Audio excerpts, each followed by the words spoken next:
Stress. Stress is a normal part of everyday life, and it can be both good and bad.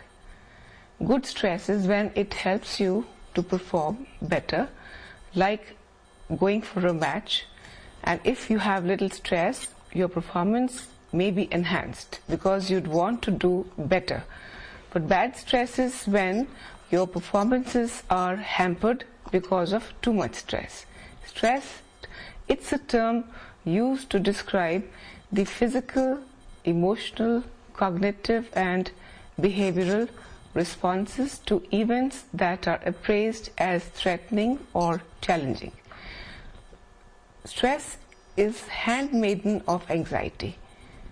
For example, stress can give rise to tension, anxiety and worry. To some degree, stress lies in the eyes of the beholder because it is how we perceive a thing as stressful which gives us more stress. That is why it is a psychological process.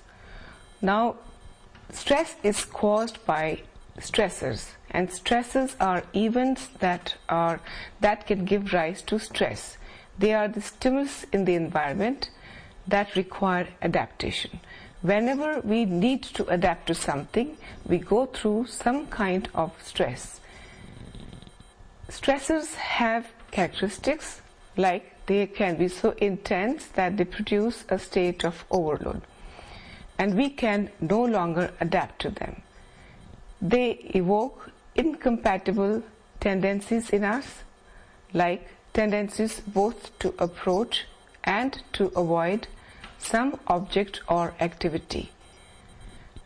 They are uncontrollable beyond our limits of control.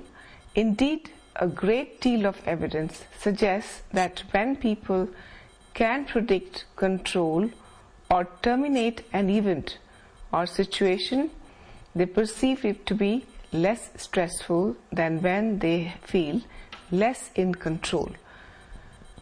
Now, there are different types of stresses.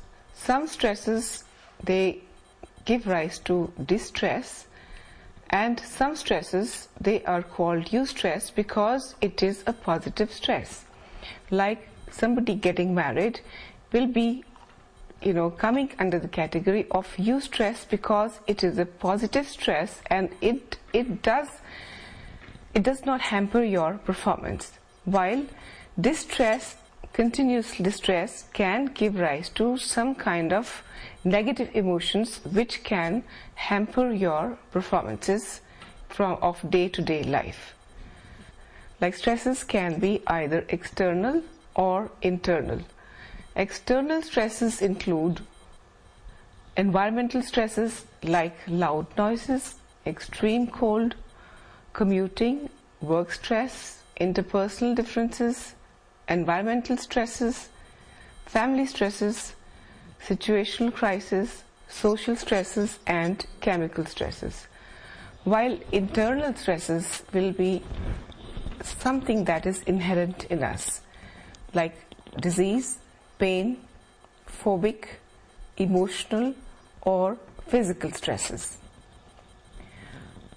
Now, stresses can also be bifurcated into life changes, like somebody going through disaster or some trauma like tsunami disaster, or it can be also because of daily hassles like commuting, going to school, going to work.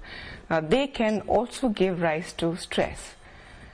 Now, there are various factors that can influence the severity of stress, and severity is judged by the degree of disruption in functioning.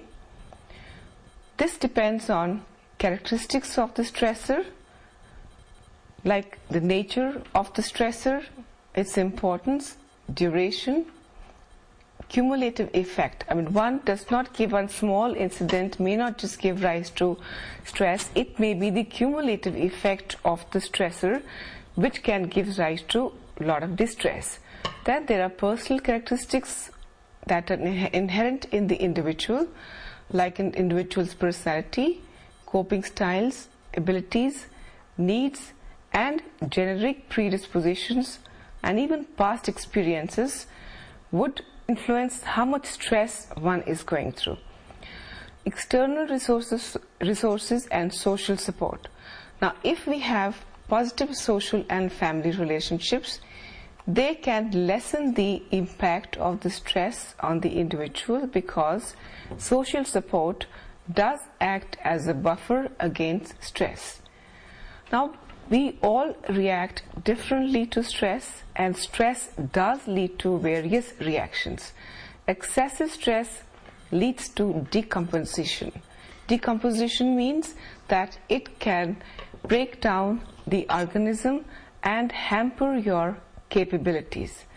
Now, lowering of adaptive efficiency, like narrowing perceptual field rigidity of cognitive processes, meaning that you can probably sometimes cannot think straight, or your cognitive, your intellectual functioning may be hampered because of too much stress. Then lowering of resistance to other stresses. Your coping resources are limited. Biological can lower resistance to psychological stresses and vice versa. Wear and tear of the organism, that every stress leaves a scar. There's never an original level of fitness. That means every stress that we go through, it leaves some impact on the individual. That's what we call it as aging. Now we can explain what stress does to us. How does our body respond to stress? So we say that what are our physiological responses to stresses? When exposed to stresses, we generally experience many physiological reactions.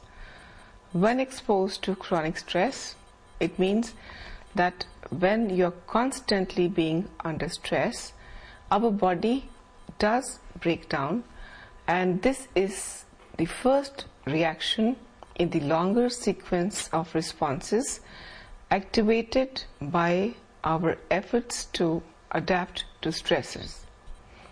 Now, this sequence was termed by Hans Selye in 1976, and it is called as the General Adaptation Syndrome. It consists of 3 stages.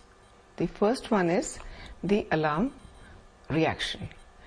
Includes when the body prepares itself for immediate action. It's arousal of sympathetic nervous system when it releases the hormones that help body to prepare or meet threats or dangers. Here the individual would feel anxious or fear, sorrow or depression, and it also involves a self-correcting stage where we are prepared to meet with whatever stresses we come across.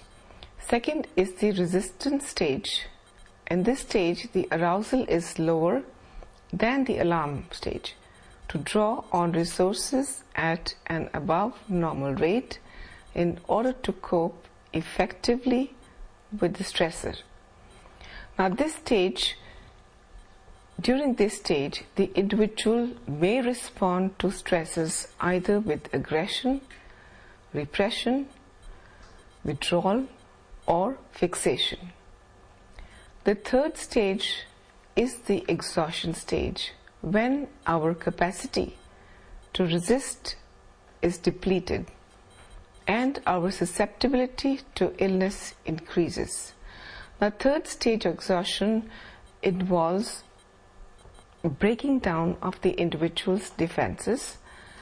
There may be breakdown at the physiological level, psychological level, or interpersonal level, and at this stage the individual feels that he is unable to defend against the stresses.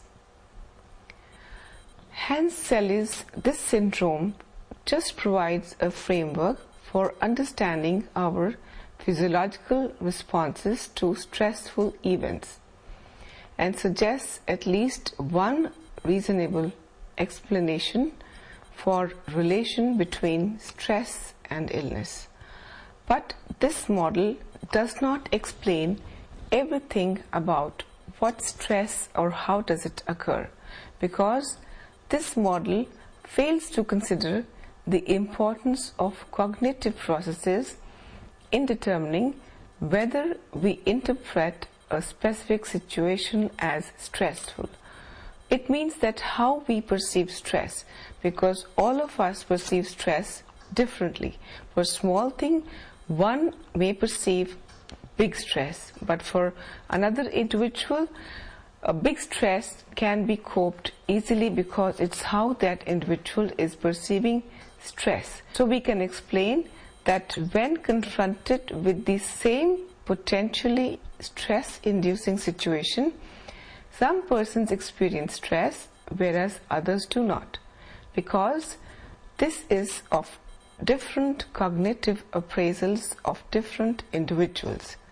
In simple terms, stress occurs only to the extent the person involved perceives that the situation is somehow threatening to their important goals.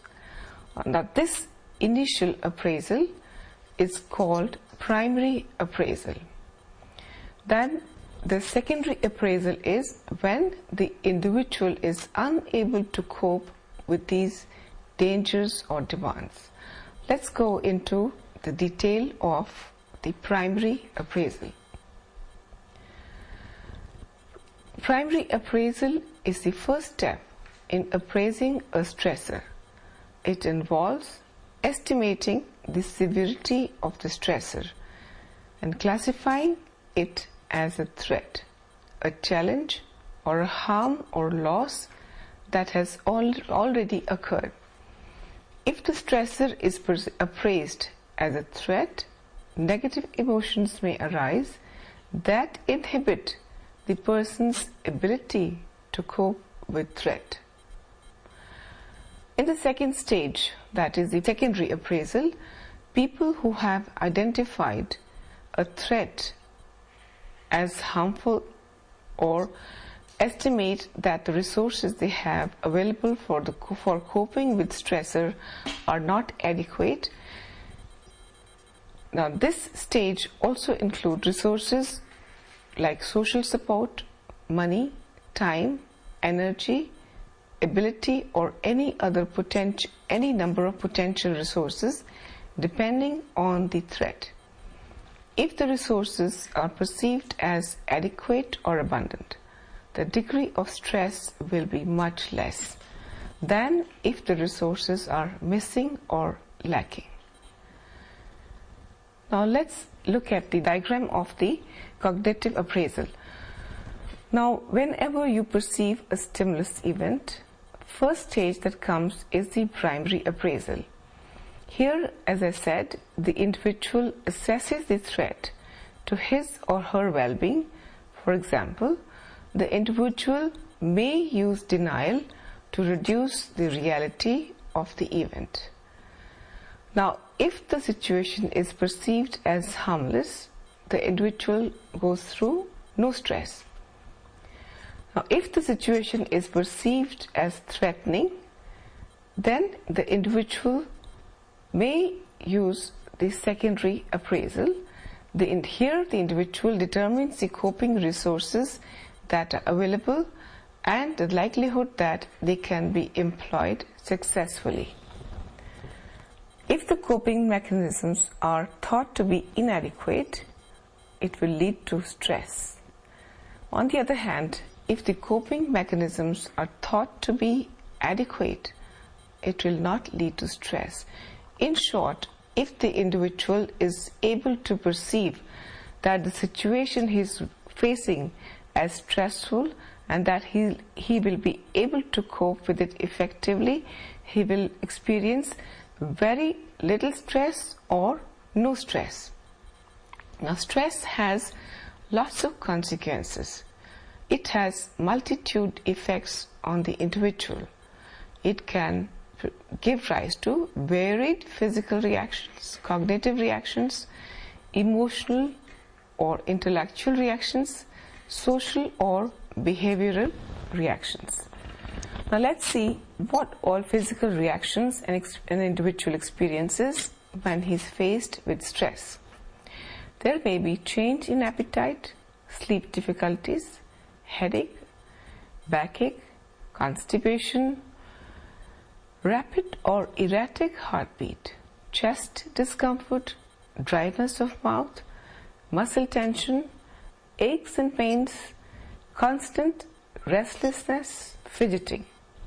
It may even give rise to startling effects. Let's look at the diagram. Pain is there when you experience stress. Pain is all kinds of aches and pain, like muscle tension, pressure on nerves. It can even give rise to reduced circulation, restrictive movements, trigger points. One can feel very irritable. Now, there can be varied cognitive reactions.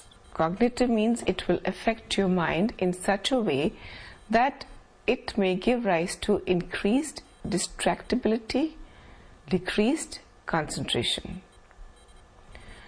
Varied emotional and intellectual reactions can be subjective awareness of being under pressure, feeling mentally drained, feeling tense, unable to relax, frustration or anger, increased tearfulness, increased irritability, constantly frightened, indecision, fear of social embarrassment or failure, lack of ability to feel pleasure or enjoyment. People also react in various ways, like social and behavioral reactions. They may not want to be alone. They may want support of the family or friends. On the other hand, maybe they can become withdrawn or indifferent. They may want constant reassurance, or they may also be change in habits. It's very important to cope with stress. Stress, as I said, mainly lies in the eyes of the beholder, or how you perceive. So hence coping becomes very important. It refers to the process of dealing with initiated or external demands that are perceived as straining or exceeding an individual's resources. Coping can be behavioral, emotional, or cognitive. There are individual differences in the way we cope with stress. It all depends on the individual's ability to cope with stress.